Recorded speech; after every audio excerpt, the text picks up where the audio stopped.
My biracial upbringing has instilled in me cultural open-mindedness and adaptability. Resolving inner conflict with my contrasting cultures has taught me to overcome bias and appreciate my unique position in fostering intercultural relationships. My dad is Caucasian of European descent, and my mom is Asian Indian. Our family has close friends of various races, religions, and nationalities. In keeping with my mom's Bengali custom, everyone is labeled as family. I have aunts and uncles from Korean, Egyptian, Chinese, British, and Lebanese backgrounds. Visiting their homes and growing up amongst their children has given me a rich taste of diverse customs. I traveled to Kolkata, India several times to visit my grandfather, an orthopedic surgeon who treated Mother Teresa's orphans and missionary sisters for free, and to the small town of Chaska, Minnesota, where my other grandfather taught me how to fish. They taught me a lot about my customs. My school, in California, is deeply diverse with a minority enrollment of 54%, where students of multi-ethnic backgrounds learn together. While appreciating the richness of my dual ethnicity, resolving inner conflicts with it has deepened my sense of identity.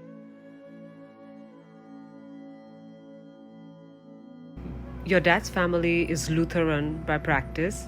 Your dad's mother was Catholic before her marriage, but afterwards they settled into the Lutheran form of Christianity. I am Hindu by birth. My family, we celebrated the different social events around the Hindu religion, but we were not overly religious in our personal practices. Your dad's family were Sunday church goers. When we were getting married, both families were very open-minded. The focus was really around having two families, intercontinental union of two families, and religion really was not an issue.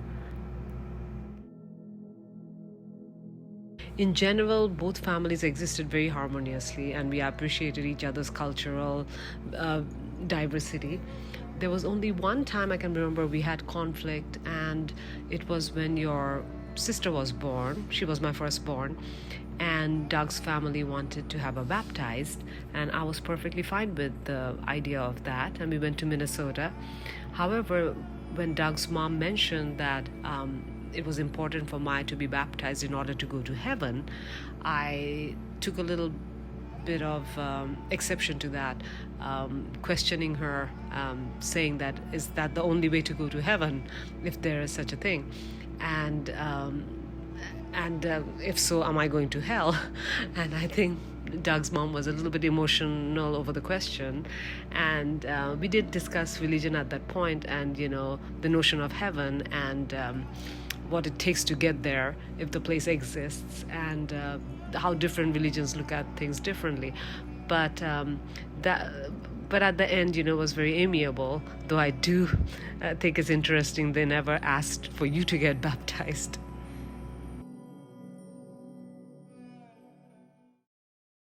Yes, definitely. I visited the church during Christmas when I went back to Minnesota with your dad, and I loved hearing, the teachings and the music. The music it really appealed to me. And when your grandparents went to India, I took them around to the various temples. Belur Math is a well-known temple in West Bengal, and they saw the norms and practices, and I think they learned a lot from that. And when they came back to Minnesota, they actually went to the Chaska High School and did a presentation of their experience. I think there's a lot of things common between the two religions. The overall, the need to live a good life, and love your neighbors, and all those tenets are really in both religions.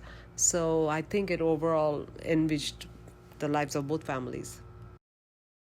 Sometimes I look at my friends and families that are homogeneous and can't help comparing it against mine.